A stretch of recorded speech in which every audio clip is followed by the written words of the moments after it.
슈퍼 방파제 공사를 맡은 업체는 초기부터 문제를 제기했습니다.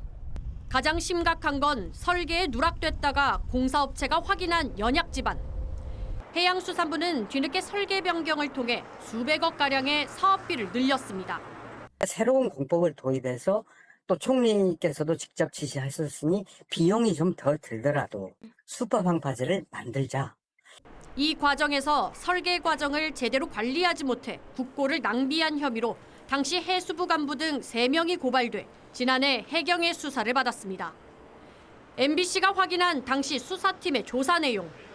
수사팀은 여러 정황을 볼 때 고발된 공무원들이 사전에 문제점을 알고 있었을 것으로 보고 수백억 원의 국고를 낭비한 배임 혐의가 성립된다고 판단했습니다.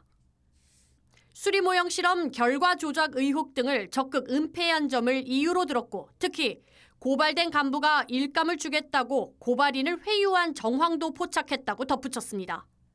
그런데 지휘부는 영장 신청을 하지 않았고 보고 3주 만에 수사팀장은 다른 부서로 인사 발령됐습니다.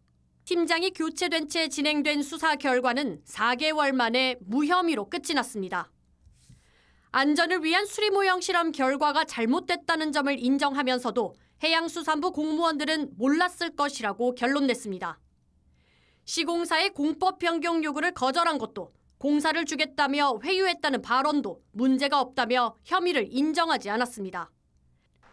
인사 발령으로 수사에서 배제된 1차 수사팀장은 외압 의혹을 제기했고 외압의 당사자로 지목된 서해지방해양경찰청장은 지인이 연루된 사건이라 보고조차 받지 않았다며 혐의를 부인하고 있습니다. 피의자 중에 한 분이 저의 지인이었습니다. 그래서 지인이 연루된 사건이라. 하나의 사안을 두고 같은 수사기관에서 전혀 다른 결과를 내놓으면서 의구심은 증폭되고 있습니다. 국회에서도 재수사를 촉구하는 등 파장은 가라앉지 않고 있습니다. 과거도에 방파제 수리 모형 실험 조작을 한 해수부 공무원에 대한 감사 그리고 수사 외압 부정부패와 연루돼 있어요. 이게 돈 먹지 않고는 이런 일이 있을 수가 없는 겁니다.